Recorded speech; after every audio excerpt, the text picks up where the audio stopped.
सभी विजेताओं को हार्दिक शुभकामनाएं। प्रधानमंत्री जी, आज के इस पुरस्कार वितरण समारोह की सबसे अनोखी बात है कि बच्चों को मौका मिलेगा आपसे संवाद करने का। राष्ट्र भर से 21 राज्यों से 29 हमारे पुरस्कृत बच्चे आज अपने अभिभावकों के साथ इस कार्यक्रम में विशेष उपस्थित हुए हैं। आपका तो यहाँ पर प्रधानमंत्री नरेंद्र मोदी बाल वीरों को डिजिटल सर्टिफिकेट देंगे और इस बार 1 लाख रुपए कैश भी मिलेगा बाल वीरों को। तो ये तमाम बच्चे हैं जिन्होंने बहादुरी का काम किया है, जिन्होंने बहादुरी की मिसाल दी है और यहाँ पर प्रधानमंत्री उनसे संवाद करेंगे, वर्चुअली संवाद कर रहे हैं और साथ ही साथ डिजिटल सर्टिफिकेट इन बच्चों को मिलेंगे। ये बहुत पुरानी परंपरा रही है। 26 जनवरी में बहादुर बच्चों के सम्मान की परंपरा ये बेहद पुरानी है। आप लेखक भी हैं, व्याख्यान भी देते हैं, आपने बालमुखी रामायण भी लिखी है जी। इतना सारा काम आप कैसे कर पाते हैं? बचपन बचा है कि वो भी चला गया है? सर, ये सब भगवान श्री राम का आशीर्वाद है कि मैं इतना सब कर पा रहा हूँ, क्योंकि सर गीता में ही लिखा है 7वां अध्याय 8वां श्लोक की रसोहम पशु कौन्तेय प्रभास्मि शशि सूर्यो प्रणव सर्ववेदेषु शब्द खे पौरुषम रशु, यानी कि मनुष्य में जो सामर्थ्य है वह मैं हूँ। सो इसीलिए ही मैं मानता हूँ कि यह सब भगवान का ही आशीर्वाद है और यह मेरे माता पिता, सारे परिजन और सारे चाहने वालों के आशीर्वाद की वजह से ही मैं कर्मठता से यह सारी चीजें कर पाता हूँ। अच्छा, ये बताइए अभी कि रामायण में के संबंध में लिखने का ख्याल आपको सबसे पहले कब और कैसे आया? सर, इसकी प्रेरणा स्रोत भी कहीं ना कहीं आप ही रहे हैं। लॉकडाउन 2020 में जब हम सभी लोग, खासकर हम बच्चे, पूरी तरीके से हताश हो गए थे, तब आपने टीवी पर रामायण प्रसारित करवाई और जब मैंने रामायण देखी तो मैं रामायण से बहुत ज्यादा इंस्पायर हुआ, क्योंकि कहा जाता है knowledge is better caught not taught.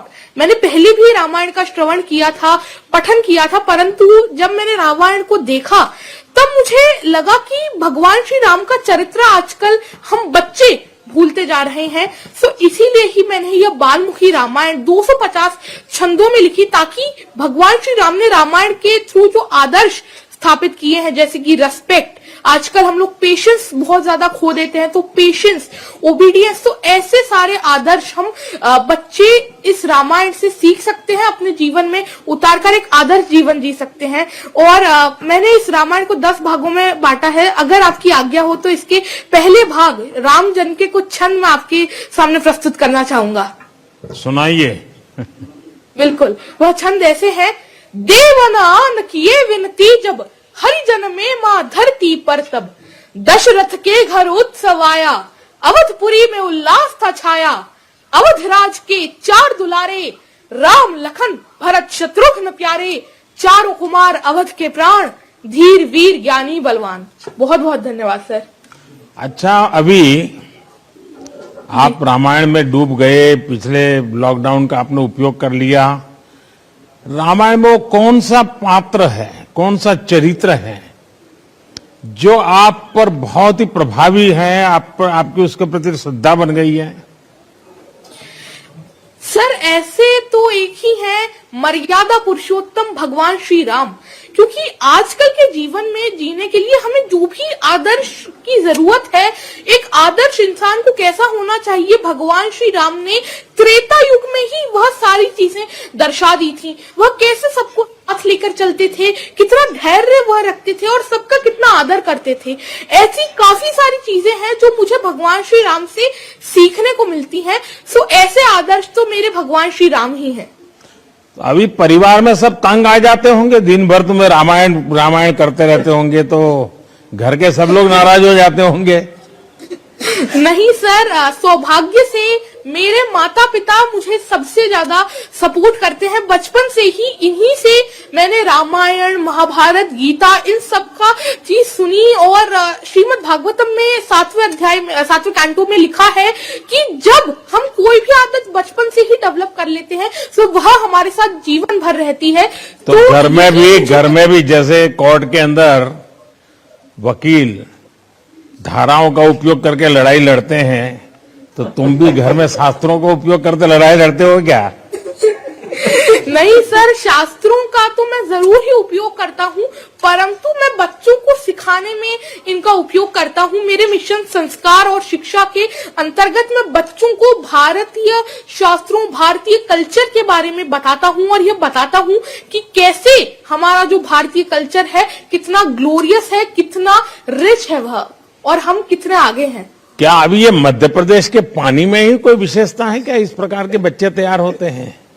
जी हाँ सर, यह मालवा भूमि तो इतनी सुंदर रही है। इसने लता मंगेशकर मैम इतने बड़े बड़े इन्होंने वीर दिए हैं। देवी देखिए, मैं आपको एक घटना सुनाता हूँ। जी। आपके एक मुख्यमंत्री उमा भारती जी मध्य प्रदेश की मुख्यमंत्री रही है जी। वो बहुत छोटी थी तब वो व्याख्यान करती थी जी। तो गुजरात में अहमदाबाद में उनका मणिनगर इलाके में व्याख्यान था। आज से करीब 45-50 साल पुरानी बात है। अच्छा। अखबारों में बहुत चर्चा होती थी, तो हम भी सुनने के लिए चले गए। अच्छा। और मैं हैरान था, उतनी छोटी उम्र में जिस प्रकार से वो धारा प्रवाह वक्तव्य देती थी, जिस प्रकार से शास्त्रों का बहुत ही सटीक रूप में उल्लेख करती थी, संस्कृत बोल लेती थी, चौपाइयां गा रहती थी और अपनी बचपना की हरकतें भी करती थी मंच पे बैठे बैठे। मैं बहुत प्रभावित हुआ था। बहुत साल पहले की बात है, तब उनकी आयु बहुत छोटी थी। तो मुझे लगा कि शायद मध्य प्रदेश में ये कुछ ताकत ऐसी है कि सब इसी प्रकार के विद्वान लोग बचपन में ही तैयार हो जाते हैं। चलिए, आपके माताजी पिताजी को भी मैं प्रणाम करता हूं, ताकि उन्होंने आपको संस्कारित किया, आपको एक नई ऊर्जा दी। और बहुत कम माँ बाप होते हैं जैसे इस प्रकार के काम में बच्चे को जाने दे, वरना रोक लेंगे। देखिए, आपकी उम्र और आपका काम इस बात को साबित करते हैं कि बड़े काम करने के लिए कोई उम्र छोटी नहीं होती है। आप सिर्फ बच्चों के लिए नहीं, पूरे समाज के लिए एक प्रेरणा है। आप जो भी करें पूरा मन लगाकर करें, इस सोच के साथ करें कि मेरा काम देश को कैसे लाभ पहुंचा रहा है। पद, प्रतिष्ठा, आपकी उपलब्धियां भी कभी कभी आप पर दबाव बनाती है। किसी भी चीज का दबाव खुद पर ना आने दे। आपको आने वाले जीवन के लिए बहुत बहुत शुभकामनाएं। बहुत बहुत धन्यवाद सर, अपना आशीष हमेशा मुझ पर बनाए रखें। प्रधानमंत्री जी, मध्य प्रदेश की पुण्य धरती से अब आपको डिजिटली ले जाना चाहेंगे कर्नाटका, जहां पर आपसे संवाद करने के लिए आतुर हैं कुमारी रेमोना इवेट परेरा। नमस्कार माननीय प्रधानमंत्री जी। नमस्ते। नमस्कार सर। आज नेशनल गर्ल चाइल्ड डे है। सबसे पहले मैं आपको और देश भर की बेटियों को बहुत बहुत बधाई देता हूं। रेमोना जी, आपने 3 वर्ष की आयु से नृत्य के क्षेत्र में अपनी प्रैक्टिस शुरू की। जी। आपने खुद को लगातार कैसे प्रेरित किया? क्या घर के लोग सुबह उठा करके करवाते थे कि खुद के मन में कुछ इच्छा होती थी? जी सर, एक्चुअली मेरे मम्मा बहुत इंटरेस्टेड थे डांस में। मेरे को कुछ नॉलेज नहीं था डांस के बारे में, तो उन्होंने मेरे को सिखाया था और उनको इंडियन कल्चर बहुत पसंद है, तो उन्होंने मेरे को थोड़ा थोड़ा थिंग्स सिखाया था जो इंडियन क्लासिकल आर्ट से जुड़ा हुआ है। तो इसलिए सब वहां से मेरे को भी इंटरेस्ट आया कि मुझे भी सीखना है इंडियन कल्चर के बारे में, और इंडियन कल्चर में कितना रंग और उसका रिचनेस जो है वो मैं like all over the world spread करना चाहती हूँ सर।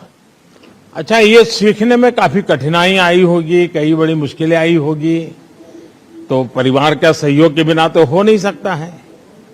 जी तो कैसी कैसी कठिनाई आई है, कुछ बता सकती हो आप, कैसे रास्ते निकाले?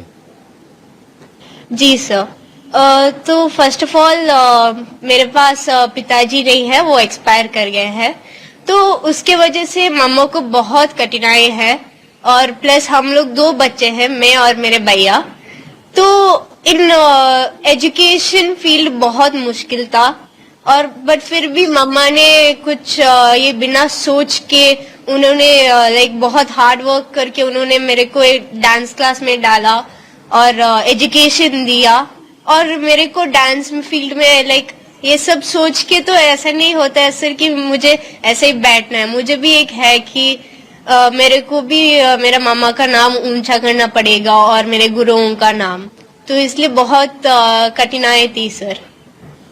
देखिए, मैं पहले तो आपकी माताजी को प्रणाम करता हूं।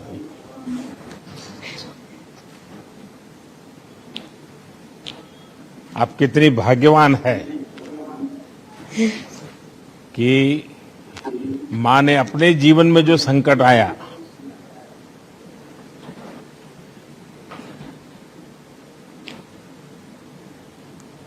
उस संकट के बीच भी तुम्हारे सपनों को पूरा करने के लिए, और मुझे बताया गया कि तुम टूटे कांच पर कार्यक्रम करती हो, आग पर कार्यक्रम करती हो। जी ये सर। सुनकर के ही डर लगता है, तुम्हें क्या लगता है? सर फर्स्ट तो मुझे बहुत डर लगा, बट बाद में मामा ने उसको लेके फर्स्ट एक्सपेरिमेंट किया कि उन्होंने नाचा उसके ऊपर, बाद में मेरे को ब्रेवरी दिया कि रमोना कुछ नहीं होगा, जा बोल के। तो बाद में बहुत सालों लगा सर गांच के ऊपर जस्ट खड़े होने के लिए, बहुत गांच पीसेस पैर के अंदर गए हैं, बट फिर भी मुझे एक इंटरेस्ट भी था अंदर कि मुझे सीखना है बोल के। रेवना जी, आपकी उपलब्धियां आपकी उम्र से कहीं ज्यादा बड़ी है, और इसके लिए आपके साथ ही, जैसा मैंने कहा, आपकी माताजी विशेष रूप से बधाई के पात्र हैं।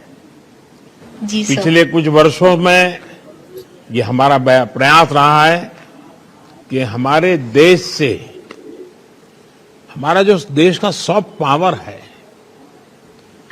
उसकी अपनी एक अहमियत है, और उसकी जितनी शक्ति मिलेगी, देश की शक्ति को प्रकट करने का एक रास्ता खोल देती है।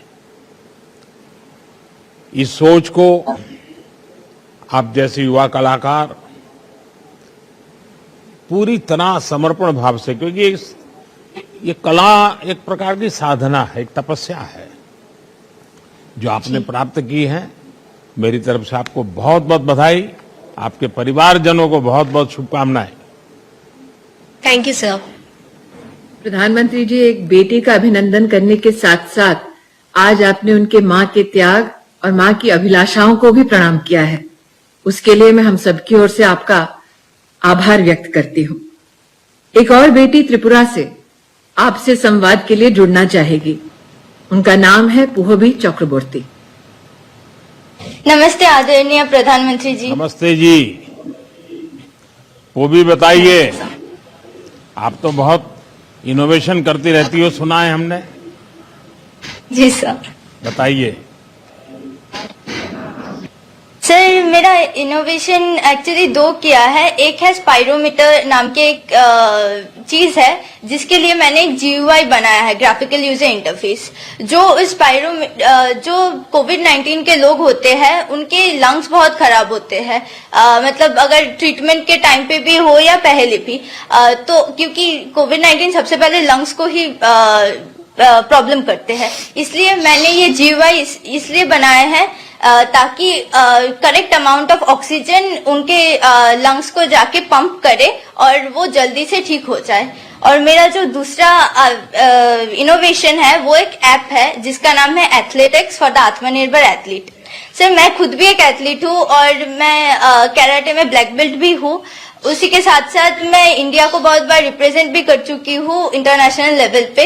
तो जब मैं वहां पे खेलने जाती थी तो मैं देखती थी कि बहुत ऐसे एथलीट्स थे जिसका बहुत सारे प्रॉब्लम्स होते थे, जो स्पेशली इकोनॉमिकली वीक फैमिली से आते थे। जैसे कि फॉर एग्जांपल डाइटिशियन नहीं मिलते थे या मेंटल हेल्थ का कुछ नहीं होता था। तो इसलिए मैंने उन लोग के लिए एक ऐप बनाए जो शायद 1 महीने बाद प्ले स्टोर में अवेलेबल होगा, ताकि जो रूरल बैकग्राउंड से है या जो इकोनॉमिकली पुअर बैकग्राउंड से है वो भी वही चीज मिल सके, उस हिसाब का डाइटिशियन या उस हिसाब का मेंटल हेल्थ के लिए चीज मिल सके जो एक अमीर बच्चों को मिलेगा और एक अमीर एथलीट को। वो भी ये जो तुम्हारी दूसरी ऐप है वो क्या हाँ, स्पोर्ट्स पर्सन के लिए काम आएगी कि कॉमन मैन को भी काम आएगी? सर कॉमन मैन को भी काम आएंगे, क्योंकि जो न्यूट्रिशन के लिए देश भर में हाँ, जो अभियान चल रहा है हमारे स्मृति जी के नेतृत्व में, देश भर में कुपोषण के खिलाफ एक बहुत बड़ी लड़ाई चल रही है, लोगों को जागरूक किया जा रहा है। तो उसमें आपके ये ऐप का उपयोग हो सकता है? हाँ सर, ऐप का उपयोग हो सकता तो है। आपने सरकार के जो इनिशिएटिव हैं, योजनाएं हैं, उसको स्टडी किया है? हाँ सर, कुछ मैंने किया है जब मैंने ये ऐप डेवलप किया था। अगर उसको इसके साथ इनकॉर्पोरेट करोगी तो मैं समझता हूँ कि वो बहुत उपयोगी होगा और कुछ स्टार्टअप वाले पहुंच जाएंगे तुम्हारे पास, स्टार्टअप वाले अपना स्टार्टअप बना देंगे। अच्छा, आप ये सारा काम करती हो, हाँ सर। तो तुम्हारे स्कूल का ये एनवायरनमेंट है, मित्रों का है कि परिवार का है? सर सभी का ही है, स्कूल से भी बहुत सपोर्ट मिलता है, जब भी छुट्टी मांगू दे देते हैं। मेरे फ्रेंड्स भी बहुत सपोर्ट करते हैं, मेरे फैमिली स्पेशली मेरी दीदी मुझे हमेशा बोलती है और हमेशा सपोर्ट करती है कि स्कूल के परसेंटेज थोड़ा कम आए फिर भी ठीक है, फिर भी इनोवेशन में तू ध्यान दे। तो सभी बहुत सपोर्ट करते हैं। तो अभी तुम्हारे साथ कौन कौन बैठा है? सर मेरे पापा है और मेरी मम्मी है। चलिए, उनको भी मैं अभिनंदन करता हूँ। और ये तुम्हारी छोटी बहन है? नहीं सर, ये 2021 के अवार्डी है। अच्छा अच्छा अच्छा, आप लेबोरेटरी में या अपने कंप्यूटर पे दुनिया खपाती रहती हो, डिजिटल डिवाइसेस पर खेलती रहती हो और फिर खेलकूद के मैदान में भी चली जाती हो, क्या बात है? हाँ सर, मैं मानती हूँ कि पढ़ाई के साथ साथ खेलकूद में भी हर लड़कियों को या हर किसी इंसान को जाना चाहिए, और स्पेशली सेल्फ डिफेंस लड़कियों के लिए बहुत जरूरी होता है। इसलिए मैं पढ़ाई के साथ साथ खेलकूद भी करती हूँ सर। चलिए, भी आप एक खिलाड़ी भी हैं, इनोवेशन भी करती हैं और आपके मन में लोगों के लिए प्यार भी है, न्यूट्रिशन की चिंता करती हैं। आपने बहुत ही प्रेरक काम किया है, मैं आपको बधाई देता हूं, आपके परिवारजनों को बधाई देता हूं। बहुत बहुत धन्यवाद। Thank you so much sir. नमस्ते। नवाचार की दुनिया से प्रधानमंत्री जी अब आपका डिजिटली परिचय करवाना चाहेंगे एक वीर बालक से। बालक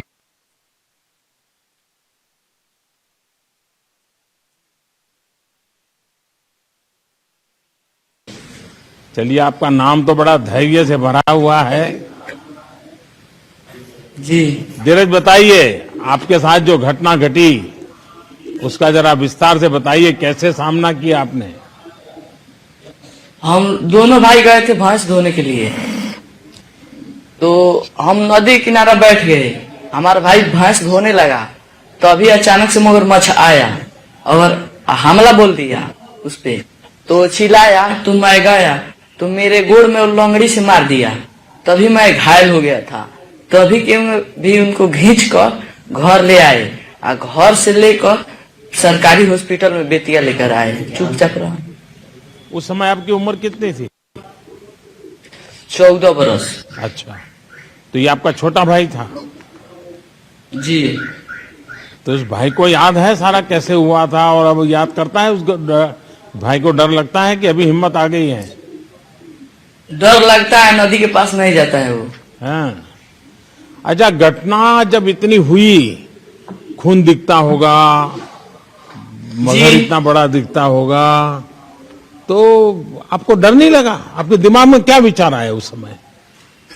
उस समय मेरा दिमाग में खाली मेरा भाई लौक रहा था, अगल बगल कुछ नहीं। अच्छा, ऐसा हिम्मत आई है, अब तो लोग तुम्हें अखबारों में नाम छप गया, लोग तुम्हें बातें करते होंगे, तो क्या तुम्हारा भी कोई पसंदीदा कोई सुपर हीरो है क्या? जी हैं? ऐसा नहीं है कुछ जी। मन में? आपका सुपर हीरो कौन है?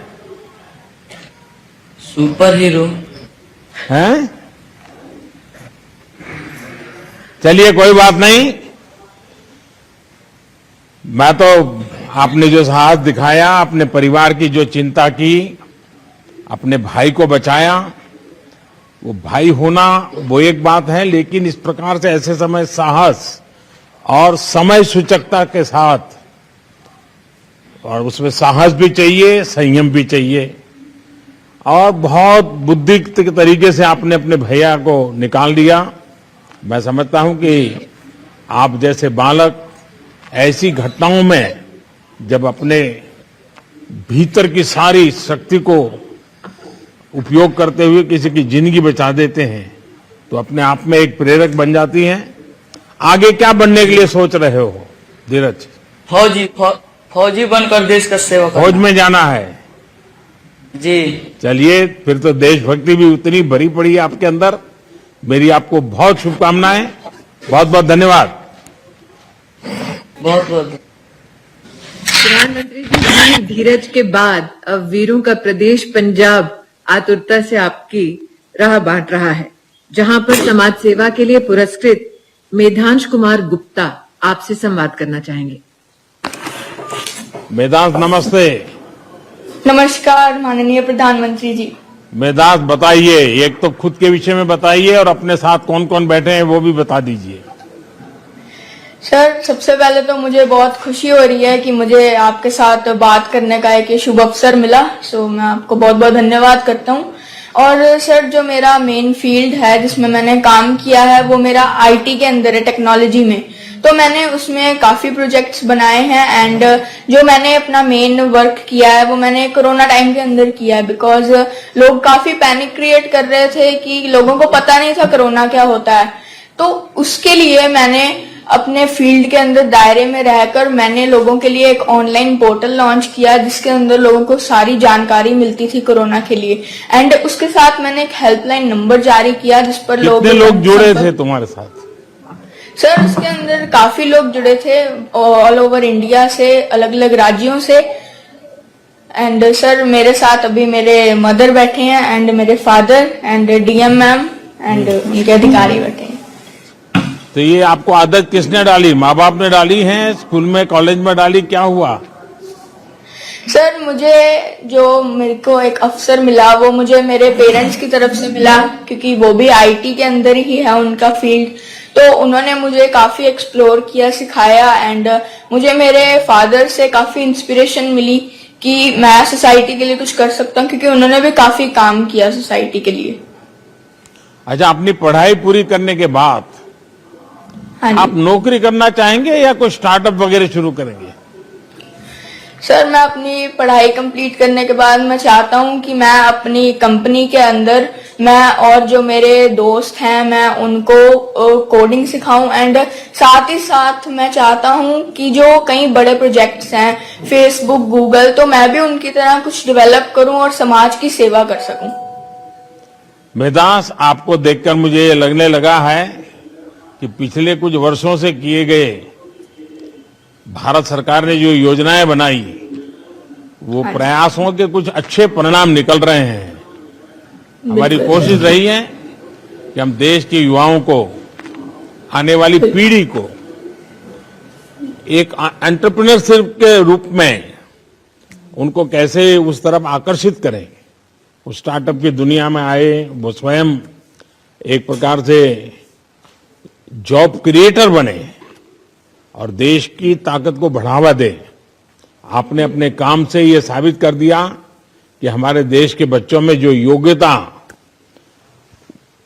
और उससे कितने बड़े बड़े बदलाव आ सकते हैं। तो मेरी तरफ से आपको, आपके परिवारजनों को बहुत बहुत बधाई। आपके सपने पूरे हो और आप बहुत प्रगति करें। बहुत बहुत धन्यवाद। धन्यवाद सर, बहुत बहुत। प्रधानमंत्री जी, आपका विशेष आग्रह रहा है कि बच्चों को खेलकूद की दुनिया में ज्यादा से ज्यादा आगे बढ़ाया जाए। आपने विशेष रूप से उन बेटियों का अभिनंदन किया है जिन्होंने खेल जगत में हिंदुस्तान का नाम विश्व पटल पर रोशन किया है। आज खेल के जगत से एक छोटी सी बेटी आपके हस्तों से पुरस्कृत भी हुई और अब संवाद के लिए आतुर है। मैं आपकी अनुमति से तारुषी गौर को आमंत्रित करना चाहूंगी चंडीगढ़ से। तारुषी नमस्कार। नमस्कार आदरणीय प्रधानमंत्री जी। तारुषी, पहले लोग कहा करते थे कि खेल खेलने से पढ़ाई में बाधा आती है। आपको क्या लगता है, सच है क्या? आप पढ़ाई और खेल में तालमेल कैसे बिठाती हैं? सर, मुझे ऐसा लगता है कि पढ़ाई और खेल दोनों ही हमारी जिंदगी में बहुत जरूरी होते हैं। दोनों का अपना एक अच्छा, एक अलग महत्व होता है।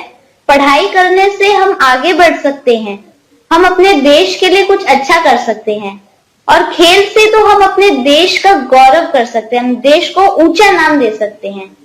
तो पढ़ाई और खेल दोनों करते हुए हम अपने देश को बहुत सपोर्ट कर सकते हैं और देश को प्राउड भी कर सकते हैं। आपके साथ कौन कौन है तारुषी? सर, मेरे साथ मेरे माता पिता हैं और हमारे राज्य के डीसी सर हैं। अच्छा, तो तारुषी, ये विचार सब कहाँ से आया तुम्हें? चंडीगढ़ कब से रहती हो? सर, मैं काफी समय से चंडीगढ़ के साथ जुड़ी हुई हूँ और उसके साथ साथ मैंने राष्ट्रीय प्रतियोगिता में भी चंडीगढ़ को रिप्रेजेंट करके चंडीगढ़ के लिए गोल्ड मेडल लेके आई हूँ। लगती है क्योंकि वो मेरे को सिखाती है कि हमारी लाइफ में, हमारे स्पोर्ट्स में कितनी भी स्ट्रगल आए, कितनी भी डिफिकल्टी आए, हमें उसे पार करके अपने ड्रीम्स को अचीव करना है। उन्होंने इंडिया का नाम भी प्राउड किया है और उसके साथ साथ वो एक एक्सीलेंट मदर भी हैं, वाइफ और बेटी भी हैं। तो वो अपने खेल और पर्सनल इस कार्यक्रम से जुड़े हैं। हम सब अभिलाषी हैं कि आपके शुभाशीष इस अवसर पर हम प्राप्त करें।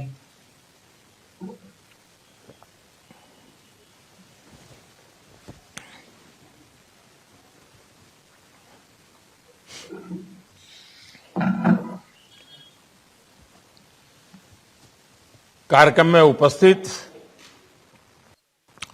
मंत्रिपरिषद के हमारे साथी स्मृति ईरानी जी, डॉक्टर महेंद्र भाई, सभी अधिकारीगण, सभी अभिभावक एवं शिक्षकगण और भारत के भविष्य ऐसे मेरे सभी युवा साथियों, आप सबसे बातचीत करके बहुत अच्छा लगा।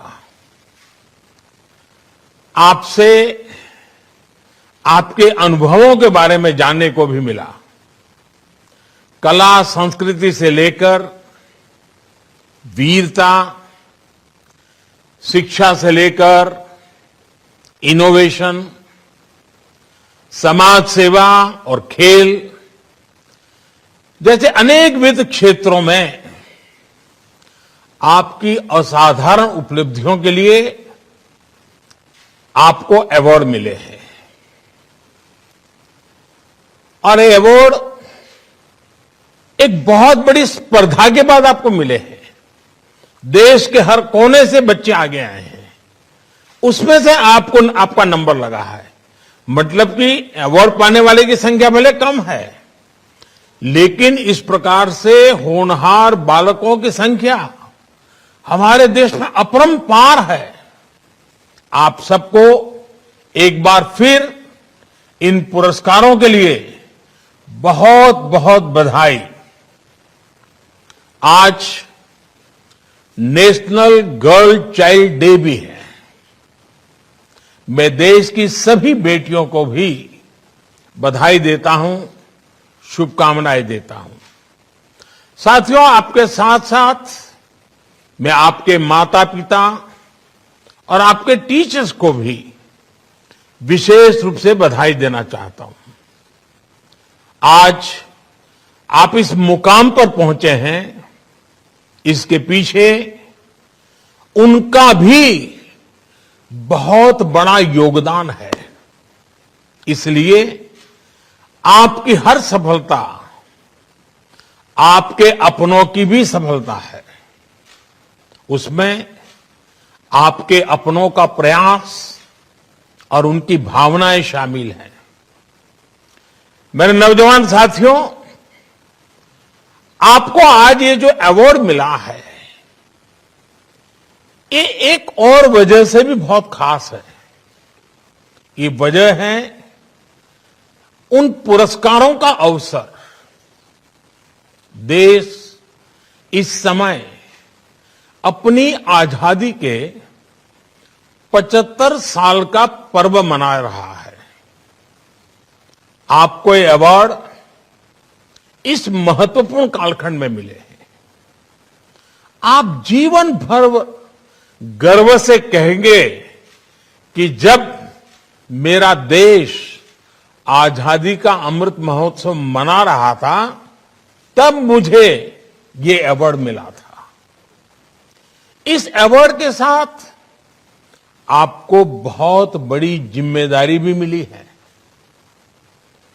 अब दोस्तों की, परिवार की, समाज की, हर किसी की आपसे अपेक्षाएं भी बढ़ गई हैं। इन अपेक्षाओं का आपको दबाव नहीं लेना है, इनसे प्रेरणा लेनी है। युवा साथियों, हमारे देश के छोटे छोटे बच्चों ने, बेटे बेटियों ने हर युग में इतिहास लिखा है। हमारी आजादी की लड़ाई में वीर बाला कनकलता बरुआ, खुदीराम बोस, रानी गाइडिनल्यू जैसे वीरों का ऐसा इतिहास है जो हमें गर्व से भर देता है। इन सेनानियों ने छोटी सी उम्र में ही देश की आजादी को अपने जीवन का मिशन बना लिया था। उसके लिए खुद को समर्पित कर दिया था। आपने टीवी देखा होगा। मैं पिछले साल दिवाली पर जम्मू कश्मीर के नौशेरा सेक्टर में गया था। वहां मेरी मुलाकात श्रीमान बलदेव सिंह और श्रीमान बसंत सिंह नाम के ऐसे वीरों से हुई जिन्होंने आजादी के बाद, आजादी के तुरंत बाद जो युद्ध हुआ था कश्मीर की वही धरती पर, अभी तो इनकी उम्र बहुत बड़ी है, तब वो बहुत छोटी उम्र के थे और उन्होंने उस युद्ध में बाल सैनिक की भूमिका निभाई थी। और हमारी सेना में पहली बार बाल सैनिक के रूप में उनकी पहचान की गई थी। उन्होंने अपने जीवन की परवाह न करते हुए उतनी कम उम्र में अपनी सेना की मदद की थी। इसी तरह हमारे भारत का एक और उदाहरण है गुरु गोविंद सिंह जी के बेटों का शौर्य और बलिदान।